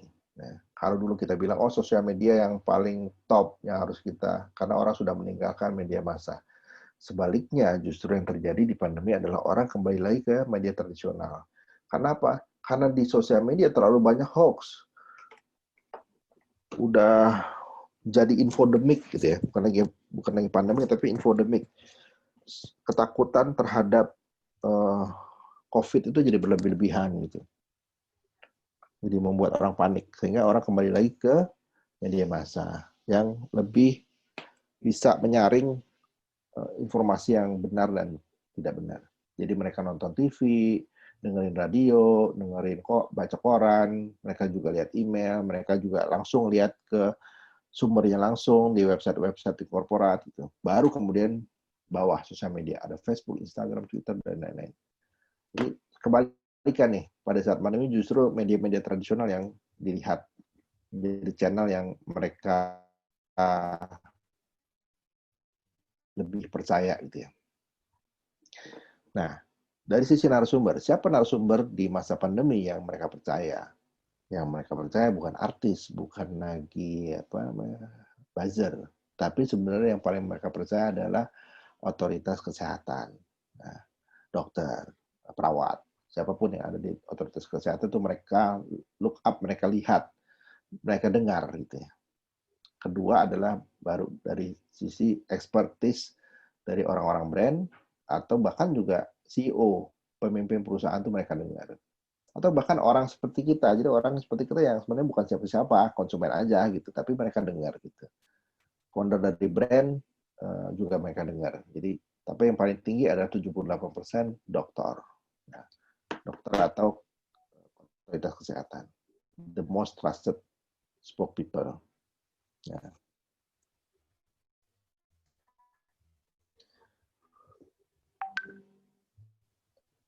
Mengenai media, kami di Imogen Communication Institute, sebuah lembaga studi yang dimiliki oleh Imogen PR, melakukan riset. Nah, kami memang setiap bulan sekali mau melakukan riset, dan riset yang terakhir ini di bulan Juli. Waktu bulan Juli itu kita mencoba melihat bagaimana topik-topik, apa saja topik-topik menarik gitu ya, dari media dari jurnalis yang mereka ingin liput gitu. Nah, ini hasilnya dari riset kami. Topik yang menarik memang seputar kondisi perusahaan pasca PSBB, pertumbuhannya, dampaknya, terus kemudian strateginya bagaimana mereka menghadapi normal baru, dan apakah ada inovasi dari brand terkait dengan hal ini. Nah, itu yang topik-topik yang menurut media menarik untuk diangkat. Peluncuran produk baru dianggap menarik, masih 39,5% sepanjang, ada catatannya sepanjang itu relevan dengan bagaimana masyarakat menghadapi pandemi. Sepanjang produk barunya relevan, mengatasi masalah customer-nya, masalah publik, maka itu jadi perhatian media juga. Oke, kesimpulan dari saya, di era sekarang krisis PR itu rentan sekali karena pola komunikasi dari masyarakat publik sangat cepat seiring dunia menjadi digital. Nah, dan hati-hati kalau kita telat merespon atau membiarkan saja krisis itu berjalan, maka kompetitor selalu siap untuk melakukan riding the wave. Hati-hati. Dan mereka bisa membalikkan posisi kita, consumer kita untuk berbalik badan, berbalik arah untuk menjadi pemilih kompetitor. Jangan lupakan media sosial, itu juga jadi sangat penting pada saat penanganan krisis. Media konvensional tapi masih punya peranan penting dalam pembentukan opini, apalagi di masa pandemi. Tadi kita lihat surveinya bahwa media konvensional ternyata justru yang dilihat oleh masyarakat. Holding statement atau statement harus ditulis secepat mungkin di masa kritikal. Masa kritikal krisis itu adalah 6 jam pertama. Jadi selama 6 jam pertama itu holding statement harus ditulis secepat mungkin untuk mengantisipasi pertanyaan dari stakeholder maupun dari media. Nah, itu dari saya. Nanti kita bahas lagi. Selanjutnya pertanyaan dari teman-teman. Ada hadiah e-book yang akan diberikan oleh saya dan dibagikan oleh panitia nanti ke teman-teman yang bertanya. Oke, silakan follow saya di Om Jojoho, Instagram, dan @imogen_PR. Saya juga menulis beberapa kasus mengenai PR di website kami www.imogenpr.com. Terima kasih. Baik, Mas Jojo. Terima kasih banyak, Mas Jojo, atas materinya. Ini menarik banget, Mas, materinya ya. Tadi banyak case study-nya juga. Jadi kayak lebih mudah aja untuk dipelajarin gitu ya, Mas ya. Nah, kalau misalkan saya boleh menyimpulkan juga dari akhir tadi, bahwa tadi Mas Jojo sedikit menyinggung tentang hoax, dan memang hoax ini menurut saya juga banyak banget Mas terkait perkembangan teknologi komunikasi saat ini juga. Jadi banyak banget host-host yang bertebaran di media sosial dan itu bisa membuat berpotensi menjadi krisis PR pada sebuah perusahaan gitu ya Mas ya. Dan krisis bisa terjadi sangat cepat karena memang tadi perkembangan teknologi yang saat ini gitu, dan banyak banget masyarakat yang menggunakan internet dan media sosial kayak gitu kan. Dan kasus atau isu pada sebuah perusahaan itu memang berpotensi bisa untuk menjadi sebuah krisis PR di perusahaan. Nah, kalau misalkan tadi saya bisa mengamati Mas terkait kasus-kasus yang disampaikan bahwa krisis PR itu memang mempunyai 3 jenis ya Mas ya. Ada yang dari eksternal, internal, sama interrelated gitu. Kalau misalnya eksternal mungkin bisa dicontohkan tadi saya melihatnya dari boykot Aqua karena memang ada pihak eksternal yang menyebabkan krisis pada pemboikotan produk Aqua itu sendiri Mas, kayak gitu. Kalau misalkan yang internal tadi seperti kasus yang pemotretan foto kebakaran oleh karyawan yang membuat akhirnya harusnya tadi informasinya tidak tersebar, akhirnya malah berpotensi menyebabkan krisis karena orang makin banyak tahu karena tweetan dan foto-fotonya. Terus juga dari adanya kasus yang produk tepung kadaluarsa yang dilakukan sama Pizza Hut dan Marugame Udon, itu memang kalau menurut saya itu potensi itu kasus yang terjadi awalnya dari pihak internal sehingga eksternal pun mengetahuinya kayak gitu dan menjadi krisis PR. Nah, kalau misalkan interrelat nih saya melihat bahwa menyimpulkan juga bahwa produk sari roti itu menjadi kasus yang interrelated di mana awalnya kan ada seseorang yang memang membagikan produk sari roti yang sehingga dianggapnya produk sari roti ini menjadi mendukung mujahid seperti itu, dan setelah mereka melakukan statement, namun statement itu tidak bisa mengembalikan krisisnya atau mengembalikan reputasinya, maaf Mas. Jadi memang ada sumber-sumber dari internal dan eksternal yang yang menyebabkan krisis itu terjadi seperti itu. Justru suratnya itu yang menimbulkan krisis sebenarnya. Oh gitu ya Mas ya. Iya. Baik Mas. Oke, tadi untuk sesi pertanyaan Mas, kita bisa lanjutkan Mas ke sesi pertanyaannya. Oke ya. Saya tadi nyari-nyari tapi sambil nyari-nyari nggak ketemu. Oke. Saya lupa, tapi saya lagi cari slide-nya. Tapi begini, bahwa ini sebuah survei lagi ya. Nanti kalau misalnya saya ketemu slide-nya, saya masukin ke dalam PowerPoint. Baik, Mas. Saya PDF, saya kirim ke teman-teman untuk dibagikan ke ke peserta ya. Jadi jangan yang kemarin saya kasih, karena ada beberapa tambahan. Oh iya, baik Mas. Termasuk itu yang saya mau satu slide yang nanti saya cari. Saya lupa mau ketemu di mana. Tapi slide itu terkait sama tadi internal eksternal tadi ya, atau internet atau juga interrelated. Jadi ada sebuah survei yang membuktikan bahwa krisis itu sebenarnya sebagian besar gitu, lebih dari kalau saya 70-80% ya, ingat saya, itu justru didorong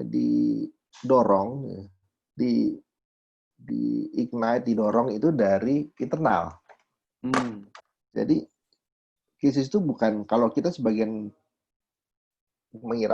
besar kita mengira bahwa krisis itu terjadi dari eksternal, dari media, dari masyarakat gitu. Padahal survei membuktikan bahwa justru internal yang membuat itu jadi krisis. Jadi krisis itu benar-benar dipicu, nah itu katanya dipicu itu oleh internal sebenarnya, internal stakeholder.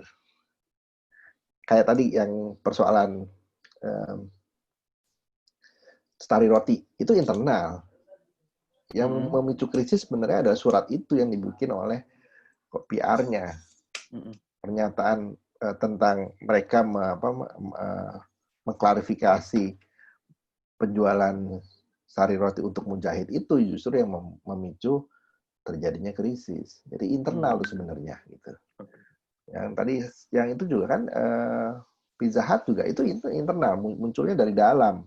Munculnya krisisnya karena apa? Karena ketidaksesuaian informasi dan spokesperson yang banyak dari internal ya.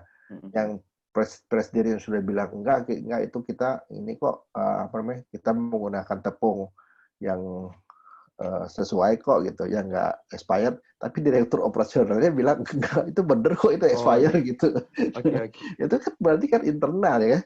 Internal yang membuat itu jadi krisis. Nah, akhirnya orang lebih percaya pada si direktur operasional karena dia yang memang sehari-hari bertugas untuk ngurusin itu. Dan dia mengaku memang itu diperpanjang sama dia. Gitu kan, gila ya. jadi itu yang ya tadi. Yang buktikan memang ternyata tadi juga yang kasus soal rig terbakar itu kan juga internal yang tiba-tiba dia posting ke sosial media rig yang terbakar, ya semua orang tahu lah seluruh dunia. Oh iya Mas. Ya kan, jadi internal, jadi benar bahwa ya tadi survei itu membuktikan bahwa sebagian besar kasus krisis terjadi karena internal stakeholder. Karena kita nggak bisa jaga ini internal. Baik Mas. Terima kasih Mas atas pembenarannya tadi, penjelasannya lebih lanjut lagi terkait ini juga udah beberapa mahasiswa ada yang ingin bertanya, Mas. Tadi mungkin pertanyaan Damalia A sudah terjawab. Bagaimana? Terjawab nggak? Kalau nggak terjawab, saya tambahin aja sih, Baik, tapi Mas. tadi mudah-mudahan sudah terjawab ya. Tapi saya tambahin lagi satu lagi bahwa ini soal purpose namanya. Ini juga soal branding ini, soal branding dan leadership, soal purpose. Ada pernyataan dari, saya lupa ya, Simon Sinek.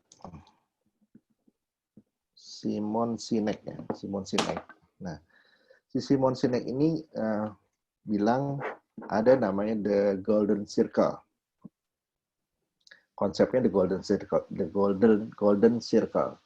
Nah, golden circle ini adalah bagaimana kemudian organisasi atau orang itu kemudian menjadi leader. Entah dia market leader, entah dia menjadi orang yang memang dipercaya, public figure, percaya oleh masyarakat atau orang publik. Nah, the golden circle ini apa? The golden circle ini adalah bahwa seringkali orang tuh berangkat dari, kalau dia lingkaran itu, saya share aja deh presentasinya ya. Saya share aja presentasinya. Bentar.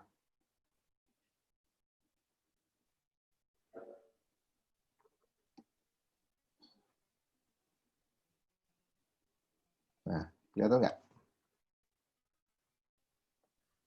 Nah, kelihatan ya? Oban. Kelihatan ya, Man? Halo? Kelihatan, Mas. Oke. Tidur Lukman. Belum Mas, kalau di saya Mas. Di saya masih loading. Sudah Mas. Oke. Nah, the golden circle ini dari Simon Sinek. Simon Sinek bilang bahwa seringkali orang itu melihat sesuatu gitu atau bertindak itu dari what dulu, what, how, baru kemudian why. Jadi sesudah di what ini semua orang tahu gitu, what itu apa, dan tapi hanya sebagian orang tahu how, kenapa dia melakukan itu tuh hanya sebagian orang yang tahu. Tapi yang why, kenapa saya melakukan ini, itu sangat sedikit orang yang tahu kenapa sih sebenarnya saya melakukan ini gitu. Mau dia sebagai seorang person atau mau dia sebagai sebuah korporasi atau sebuah brand, itu kayak gini, itu selalu begini. Jadi orang selalu berangkat dari what dulu, apa dulu, baru kemudian bagaimana, dan kemudian why. Nah, why ini ya jarang orang bertanya, kenapa sih saya kuliah, kenapa sih saya ngambil PR, itu orang lihatnya biasanya what dulu. Nah, tapi banyak market brand-brand korporasi yang menjadi market leader atau bahkan juga orang-orang yang menjadi pemimpin dunia, itu biasanya berangkatnya justru bukan dari what ke why, tapi justru dari dalam, dari why baru ke what. Nah, ini contoh singkat misalnya. Kita ambil contohnya Apple ya, ini brand Apple. Nah, why-nya adalah why itu cerita mengenai purpose, mengenai tujuan. Jadi dia bilang everything we do, we believe in challenging status quo. We believe in doing things differently. think different. Think different. Ini think different-nya kemudian jadi slogannya dia. Think different, Apple. Gitu. Nah, ini why-nya. Terus baru kemudian dia berangkat ke how. How-nya the way we challenge the status quo is by making our product beautiful design, simple to use and user friendly. Nah, how-nya menjawab why, kemudian dia membuat sebuah produk yang cantik, ya, simple to use dan user friendly. Dan what-nya baru. We just happen to make what-nya we just happen to make a great computers. Terus one by one. Nah, ketika ini disampaikan dari why ke what, orang kemungkinan besar akan beli. Coba bayangkan ketika what-nya dulu. What-nya dulu disampaikan. What-nya dulu, terus apalagi how-nya sama why-nya nggak ada. Dia cuma bilang, we just happen to make great computers. Orang akan bilang, so what? Terus kenapa kalau lu bikin komputer yang bagus gitu? Orang nggak nangkep, nggak akan beli nih. Nah, biasanya orang what, terus kemudian kenapa lu bikin great computers? Oh, karena karena produk kita bagus, cantik, simple to use, sama user friendly. Udah. Nah, sampai di sini aja tidak membuat orang untuk beli gitu. Karena apa? Karena banyak yang desainnya bagus, simple to use, user friendly juga banyak gitu. Banyak orang punya ini. Nah, seringkali produk atau brand korporat juga hanya berhenti sampai how. Jarang sekali orang yang kemudian bisa menjawab kenapa dia melakukan itu. Why? Kenapa kita melakukan itu? Dan Apple menjawabnya karena kita challenging status quo. Dan kita percaya bahwa kita melakukan semuanya sesuatu yang berbeda. Think different. Nah, jadi why ini yang kemudian menjadi salah satu yang harus kita jawab, purpose ketika kita membranding sesuatu. Nah, di Burger King, saya kira purpose-nya jadi kuat ketika dia melakukan hal ini. Jadi dia menjawab kenapa kita jualan gitu ya. Walaupun ini harusnya dia keluarkan lagi satu untuk mempertegas itu. Satu campaign, tapi bahwa dia jualan bukan hanya untuk mengenyangkan orang makan gitu ya. Bukan karena dia how-nya bukan karena dia memilih produk-produknya dengan higienis dan menggunakan kualitas daging yang terbaik gitu, tapi bahwa dia peduli dengan industrinya, bahwa dia peduli dengan orang lain dan dia peduli dengan pandemi, bahwa kita melakukan hal ini karena kita peduli gitu kepada masyarakat. Nah, saya kira kemudian ini jadi satu pembeda dia, purpose-nya keluar gitu si Burger King, dan ini menjadi salah satu marketing campaign saya kira gitu, di mana dia pengen menjadi brand yang di-recall oleh masyarakat, gitu, oleh publik. Dan itu berhasil saya kira, bukan hanya di negaranya, tapi itu menjadi bahkan dibahas di seluruh dunia. Sampai juga di kita. Itu yang pertanyaan dari Damaria, sedikit menambahkan. Kita lanjut ke pertanyaan yang lain ya. Baik, Mas. Oke, terima kasih Mas Jojo untuk penjelasannya. Ini ada satu pertanyaan lagi, Mas. Dari Mahesa Putra Widodo. Dia dari Universitas Al-Azhar Indonesia. Assalamualaikum, Mas. Izin bertanya mengenai elemen penting dalam membangun storytelling PR krisis, Mas. Gitu, Mas. Elemen penting dalam membangun storytelling PR krisis. Itu bagaimana, Mas? Elemen penting membangun storytelling. Iya, dalam PR krisis atau krisis PR. Oke. Jadi storytelling memang penting di PR. Jadi kalau ibaratnya itu the secret sauce-nya public relation itu is storytelling gitu. Bumbu rahasia dari sebuah public relation itu storytelling. Jadi even ketika krisis atau bahkan ketika krisis juga ini menjadi salah satu yang perlu kita pakai gitu ya. Saya langsung aja kalau tanya seberapa penting atau apakah ini menjadi elemen yang penting, saya kira pasti ini menjadi satu elemen yang penting gitu. Kita langsung aja supaya nangkep adalah kasusnya Danone. Saya coba buka dulu kasus Danone, oke. Nah, nanti teman-teman bisa nih, saya kasih, nggak bisa di-share ya. Bisa di-share nih. Saya kasih sebuah link di teks chat. Nah, nanti teman-teman bisa buka ini. Nah, ini cerita mengenai storytelling sebenarnya. Dia menjawab krisis itu dalam sebuah storytelling. Walaupun ini belum, karena ini belum selesai, mungkin ada beberapa tools atau beberapa strategi yang mungkin akan kedepannya akan dilakukan oleh teman-teman di Danone. Tapi yang saya lihat di Gatra ini link ini juga yang dikasih oleh Mas Arief tadi pagi ke saya, bahwa dia tidak serta-merta sekedar memberikan poin-poin untuk menjawab keresahan masyarakat terhadap boikot Prancis ya, terhadap produk-produk Prancis.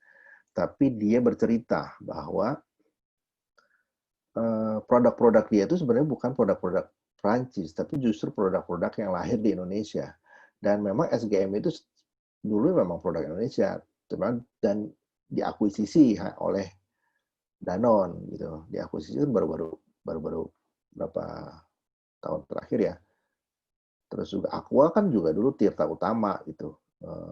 Dulu nama Aqua itu adalah produk Indonesia, brandnya brand Indonesia, cuman perusahaannya kemudian diambil oleh Danone, diakuisisi oleh Danone. Tapi dia cerita di sini soal tadi bahwa formula susu SGM itu dibuat oleh profesor dari FKUI, terus diproduksi massal di Sari Husada, dulu namanya Sari Husada. Sari Husada itu perusahaan nasional dan sejak tahun 68 gitu. Jadi ini adalah produk Indonesia, tanpa dia menyatakan bahwa produk kami adalah produk Indonesia loh, kami bukan produk perusahaan Prancis. Nah, dia nggak ngomong gitu, tapi dia cukup aja cerita bahwa produk kami itu lahir di Indonesia, itu SGM itu lahir di Indonesia. Terus kemudian dia cerita juga Aqua juga adalah produk ikon nasional yang lahir tahun 73 di Jawa Barat gitu, di Bekasi. Nah, dan pembuatnya, pendirinya adalah almarhum Tirto Utomo, juga adalah pengusaha nasional gitu.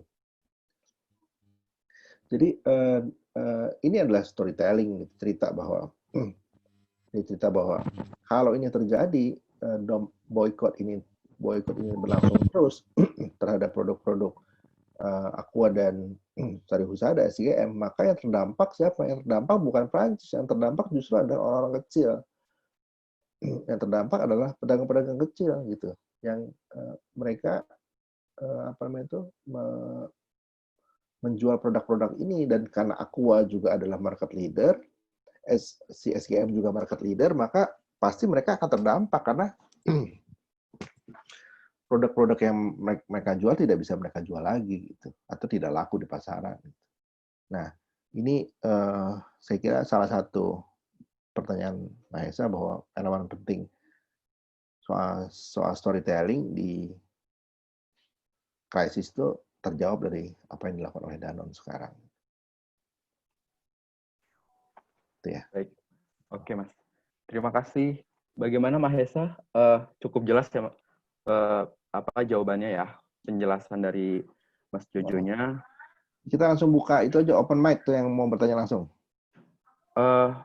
Namun waktunya udah tinggal 1 menit lagi Mas. Oh iya. Ya udah, oke. Ini juga di sini di kolom chat juga ada 2 orang yang pengen bertanya, cuman karena waktunya terbatas juga sudah habis, mungkin bisa dilanjutkan mungkin Mas, ntar kalau mau bertanya-tanya bisa gimana Mas?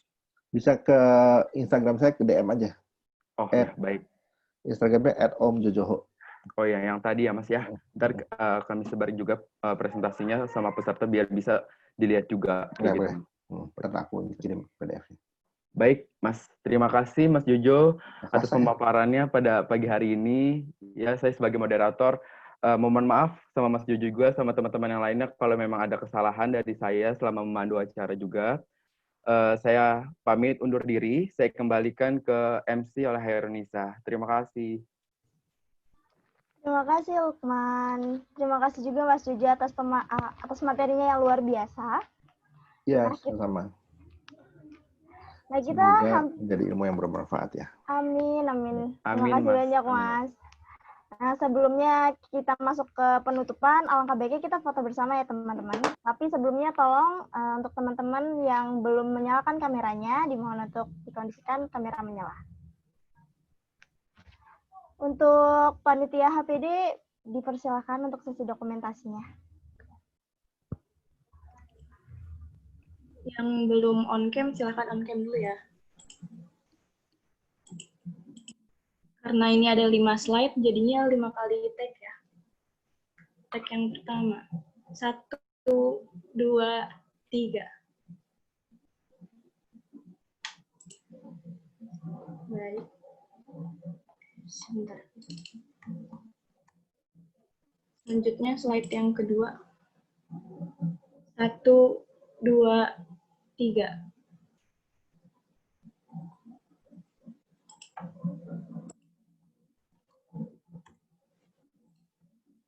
Slide yang ketiga. 1, 2, 3.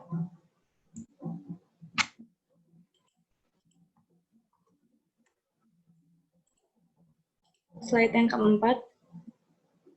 1, 2, 3.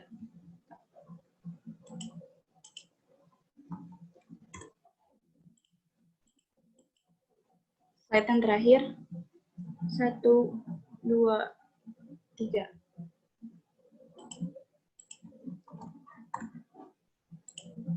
Terima kasih semuanya.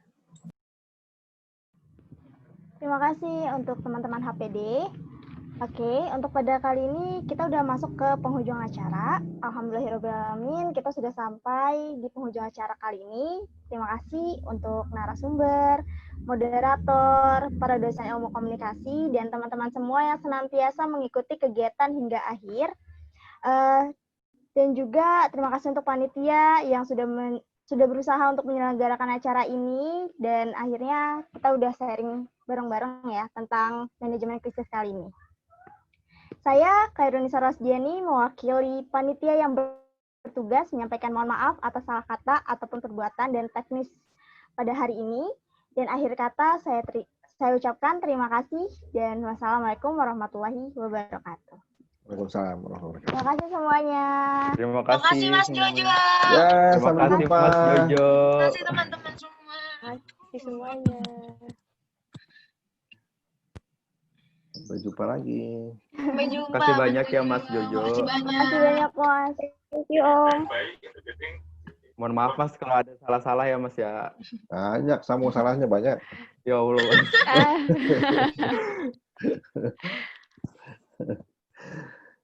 Oke, teman-teman yang ingin meninggalkan room dipersilakan. Oke. Saya izin ya, teman-teman. Iya, Mas. Baik, Terima Mas. kasih. Terima kasih, Terima kasih. Mas. Terima kasih Terima kasih Mas Jojo. Assalamualaikum.